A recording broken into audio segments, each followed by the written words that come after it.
You'll find about 40 grams of sugar in a 12-ounce soda. That's 10 teaspoons.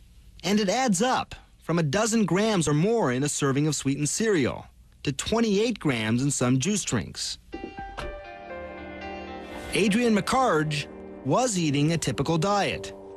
But after getting a warning that he was already borderline for type 2 diabetes, he enrolled in an ambitious 3-month program at Children's Healthcare of Atlanta. When you're working out on the bicycle. The kids are dealing with grown-up problems. Physicians who are used to treating kids are now having to deal with grown-up problems. It never came up to think about, okay, we have a 7-year-old, she has diabetes, what do you do? Well, gosh, I didn't learn that in medical school on how to address that kind of issue. This is my goal sheet. Adrian got weekly visits with a nutritionist 15. Now, overhead press. and a personal trainer who called for more physical activity. In fact, all kinds of activity. And big changes in eating habits. It has 8 grams of sugar per tablespoon. He understands why I'm not buying any more junk food. I make an effort also to cook a lot of home-cooked meals. He's taken off almost 15 pounds. And to his mother's delight, he's no longer in the risk category for diabetes. And you hear all these horror stories, too, about people who are diabetic, who've had wounds that didn't heal and had to get a leg or, hand amputated. I don't want that for him.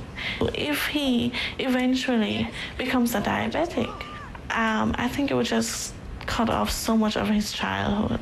That's it. Some people, like Adrian's mother, say kids are fighting an uphill battle.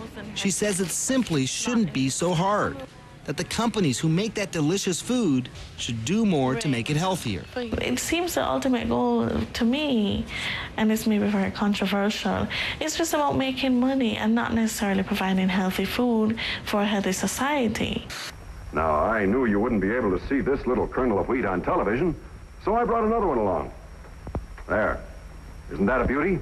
Now, companies have been selling healthy food and advertising it for a long time. Breakfast of champions. Got plenty for tomorrow morning? Today, it's a bigger business than ever. The Institute of Food Technologists drew more than 25,000 people to its annual meeting in Chicago. IFT spokesman Roger Clemens points out, while the public is demanding healthier products, it doesn't always buy them.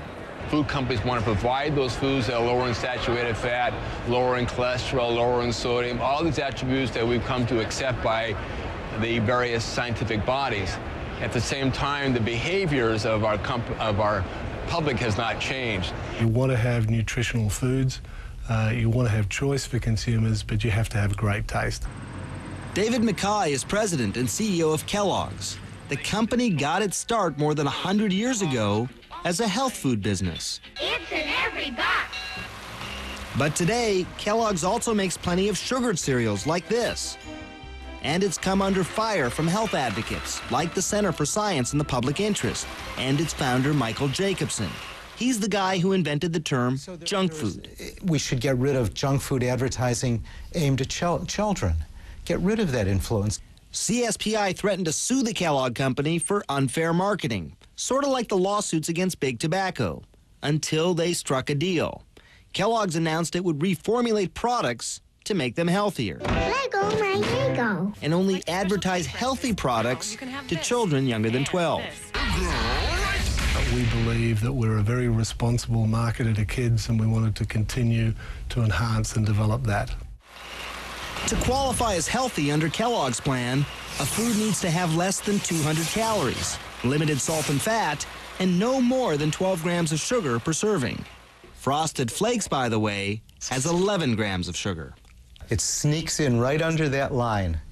And I don't think it's any coincidence that that's as far as Kellogg was willing to go. You have to remember, this is a major undertaking the company's making. Roughly 50% of our products marketed to kids today will either need to be reformulated or we'll have to change the media mix. It's a very big undertaking for Kellogg as a company, but we absolutely believe it's the right thing for us to do.